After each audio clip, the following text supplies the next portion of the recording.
See that?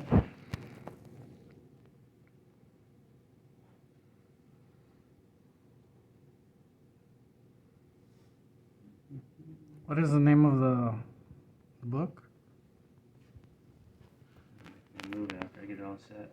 Oh, sorry. Ray Reference. Machinist. Ray Reference book. Okay, thank you.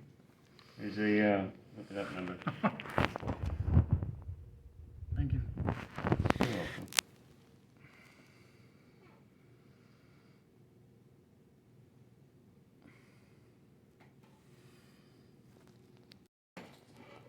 Before I get kind of crazy about it, I get the stock drawn up and the finished part,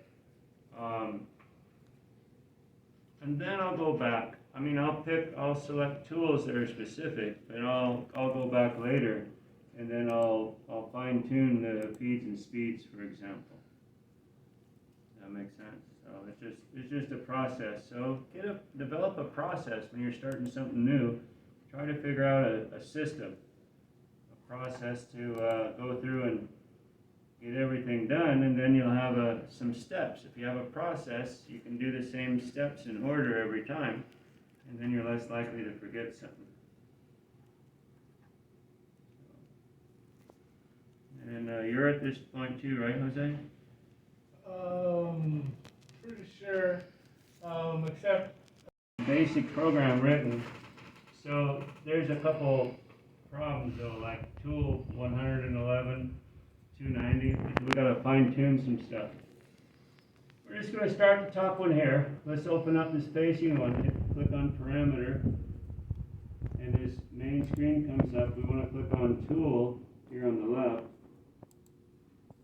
and you click pay? Or can you start over? yeah, I'll start over. So I'm going to start with the face. Now I'm going to click on the parameters folder. The gray little square right underneath the yellow where it says facing. Right here it says parameters. Click on parameters, and this window should pop up. If it's not on tool, if it's something else, maybe it's up here.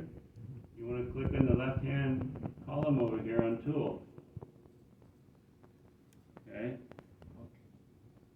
And over here on the tool number, we're going to change that. Maybe we'll make it 1. And it says it wants to update. We want to update. We don't want to create a new. We want to update. So I'm going to update. And notice it changes the length and the diameter offsets to 1 also for us. See that? Or update the Yeah. What update does is if that tool is used on another tool path, it updates all of those to this number. If you said create a new tool path, I would end up with two 1/2-inch end mills of different tool numbers. which where you click the update? So if I'm going to select OK, and sometimes it requires me to regenerate it, and sometimes it doesn't. Here's your note. Here's what you want to look at though is the next tool path. You see number 7 down here. It already changed it. So if I go back up to the first one, and I make this 1, and say update, notice the toolpath right below it went to 1 also. Okay, so you can change tool numbers. it's the same tool. Yeah, because That's it's why. the same tool. If I said create a new tool, I'd get a unique number of those two. It would change the one I'm working on and not change the other one. Right. Let's see. So I'm going to open this back up again, and we want to look at the speeds and feeds. Maybe we got to let's go ahead and run it all the way up to 6 grand. Now we're facing off the top. We can get kind of a little bit more aggressive with it. We could maybe 30 inches a minute, still semi. That's a 4 thou chip load. If it was 3, that. You left it at a feed rate 72? Yeah, and notice what happens with these little boxes here. If I change the feed rate to 12, look what happens to my chip load. It has a chip load calculator right here, feed per tube. That's your chip load. So I've set the RPM, I've maxed out the RPM, and if I have a feed rate that I like, maybe I have 36 inches a minute. Well, that's only a thou and a half. Now, if I can try to force it into doing 3, yeah, it just goes back and forth to make these compatible.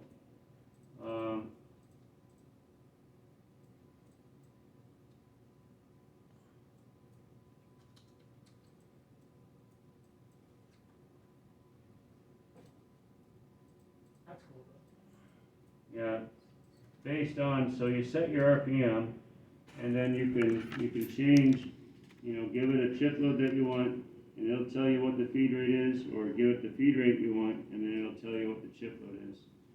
For more adjustments than this, we can change our RPM to keep the 3 thou chip load, but reduce the feed so it's not so Okay. fast. And I'll show you how to do that here in a sec. So we got to change our number and change our feeds and speeds. And this is for facing, so I think that's okay. We're okay? Everybody okay with that? We're using 6 grand RPM and a feed rate of 36 inches per minute. I currently have it set at 72. Okay. That'll give us a 3 thou chip load. And I'll get her done. You're good. Okay, so we close that. Now, I'm going to open up the next one, and now, we're going to take a peek at it real quick. We'll look at the tools. Notice the tool number changed, but the feeds and speeds didn't cross over like they did on the other one. So here, I might say, now we're doing a different type of cut, aren't we? Yeah. Yeah. Yeah, we're side milling. So I'm going to go ahead and I'm gonna redline it again. 6,000. Yep. And I'm gonna, from experience, listening to how the machines sound out there on a couple of earlier projects, I'm gonna put it at 30 inches a minute.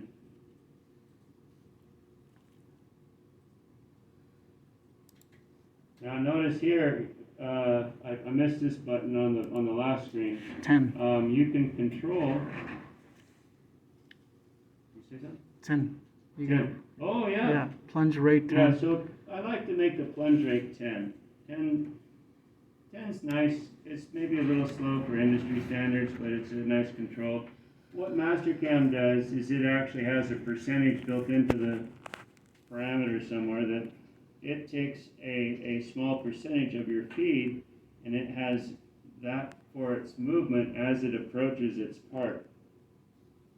Just to give you some control of, you don't want to blow the guy's shorts off. You give a guy a program, and your end mill comes down at 100% rapid right to the part, and then starts cutting right away. Yeah, that's giving me some chills just thinking about it. If that makes sense. So yeah, program it now. Now there's a place and a time for everything. That sort of mentality would be good in what kind of environment? When you're trying to squeeze out every bit of optimization. Production, exactly.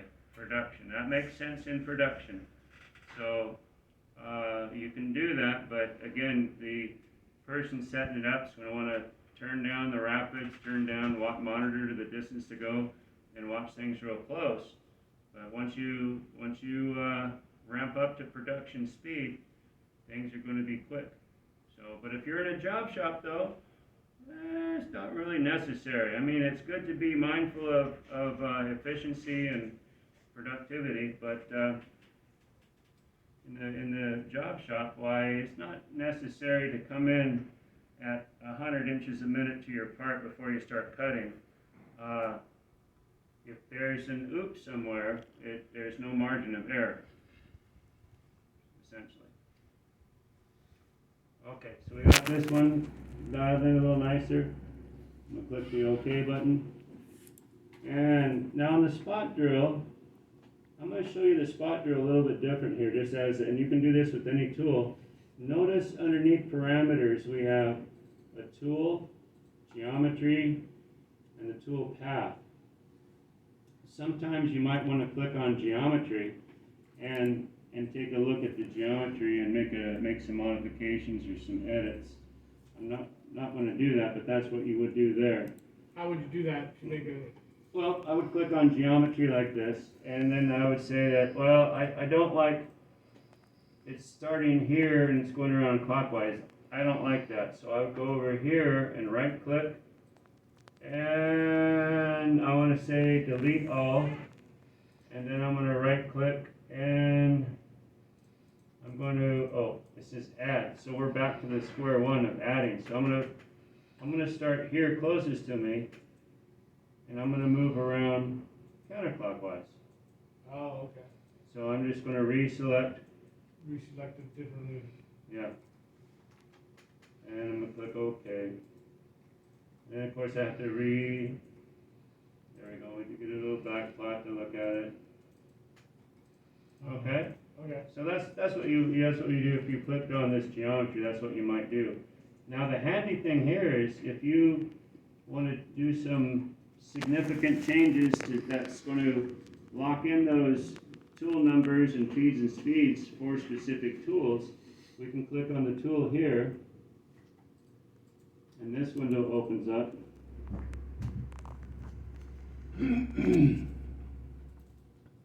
And most of these numbers are default. Everything here I don't have a problem with. I like them. We're going to go to the next. See this next button here? Click on the next. And here's highlighted the tool number. I'm going to make this one number 2, and then hit enter. Watch what happens when you hit enter. It changes the length and the diameter numbers for you, just like it did on that other page.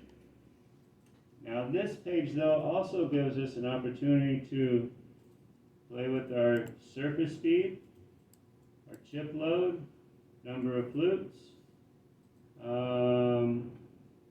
feed rates. Now this has got a calculator next to it, so it'll calculate some of this stuff for us. Anybody see anything? And this is a So you click the numbers we looked at a minute ago. Anybody want to change anything? The 65 65. plunge rate to Yeah. How about related to the tool? Is it, that's a good one. to diameter. change. There's only one flute, isn't Oh, well, it's a drill. So that would be Two. 2. it? Spot drill. Well, this should be, yeah, this should be two flutes on our spot drills that we have also. Okay. Yep, that's a good call though. So this says 4, and that, it will change how the numbers are represented if we look over.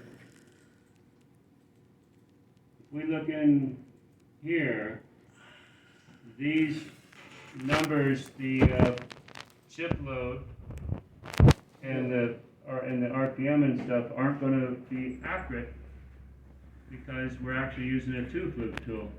So if you want these numbers to be more accurate, come in here and next, make this 2. And you notice here your feed rate, because they called out the feed rate. So yeah, good. Drop it down just like that.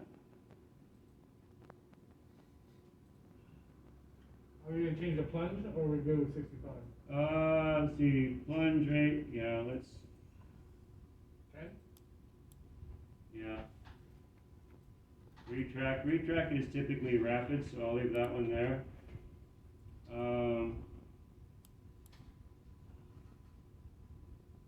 Yeah, we could leave, we don't have to redline it as such. And we could leave it there like this. Now we're gonna click on finish. oh the tool number still 23. Oh, we next. change the number 2. There we go, thank you for that. Okay, so we got tool number 2, we got a 4th out chip load, we got 2 flutes, 32 inches a minute, feed rate of, a plunge rate of 10. So that looks pretty good. And the other boxes, Well, we got clockwise and type of material and descriptions. You can actually have these libraries linked up to a catalog of where you buy your tools from. It'll have the serial numbers and everything in there for you if you wanted to. finish. So we could, I mean, you can, there's lots of customizing you could do. You could spend a long time down the rabbit hole if you will. But yeah, we're gonna click on finish. And then I'm gonna go back over and open up parameters and double check that everything went in like it was supposed to. So the feed, it's actually up to 8 now with 65, so what happened? Remember, didn't we have it at 4th out chip load? Well, if I, hopefully this works, click on here. I didn't take it, why is it in? Okay, so let me go back to, oops. Did I miss something? 2, 4, oh. It's, see what it's doing, it's a 4th out chip load, but it's giving us for the full rotation, so per tooth it's doubling it up. I don't know why it's doing that. So, I'll leave it like that for a minute. Actually, let's turn that down just a little bit, let's just cut it in half. So I'll make it 2th out chip load, 2 flutes, finish. So we open up the parameters, we should see.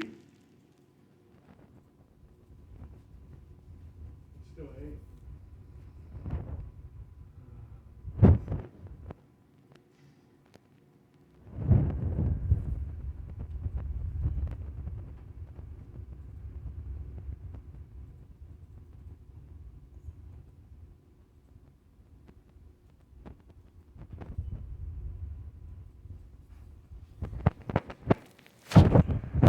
Yeah, but this is one of those times where it's usually, like, you can see these numbers for the tool numbers change when I select a different tool.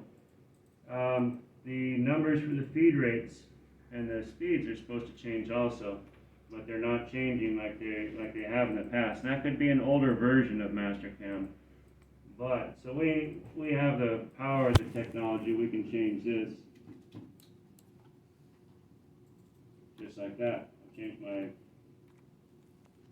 feed per tooth and my RPM stayed at 4, so that gives me a nice little change there. What's the feed rate on that? 16. 16, Because mine says 65. yeah, so if you highlight your feed per tooth and make it 2,000ths chip load, Oh, okay. that should automatically change to 16 and something. It did.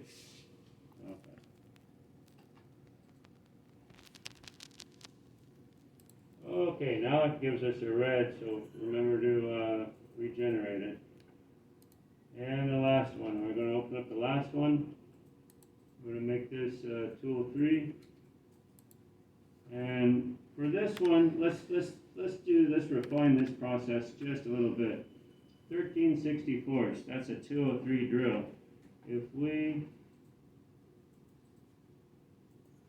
look at this chart here, 203.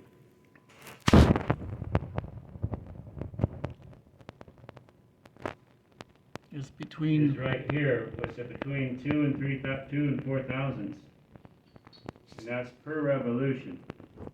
Okay, so between 2 and 4, I'm gonna call out 3. Let's call out 3 thousandths per revolution, and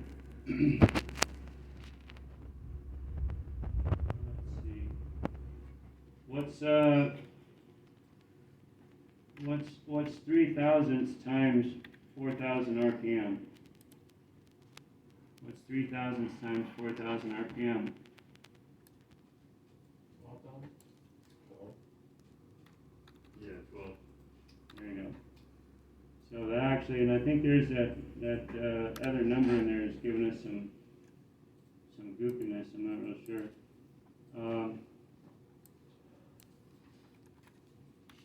So did you change the spindle speed? I changed the spindle to 4,000, and I put 12 inches a minute. Should give us a 3 thou chip load per revolution. And if that's 15 thou chip load, oh, that makes sense. Yeah, that makes sense. Well, if you have 1.5 thou chip load per revolution, you have 2 teeth. So you're gonna get a 3 thou, Oh, okay. a 3 thou chip. Is it okay if my spindle speed stayed at 4,074? Yeah, that's okay. Okay. Or you can round it off if you want. Either way. So there's some changes, you know, go back through and double check your tool numbers, double check your feeds and speeds. One other button I'll show you real quick. You open up, So we always, after we go back to that page, we always regenerate? if there's a red X that pops up on the left. So down here at the bottom, I got a red X. So Why is that, what does that red X actually say? this red X down here says that something needs to be updated, Oh, okay. regenerated.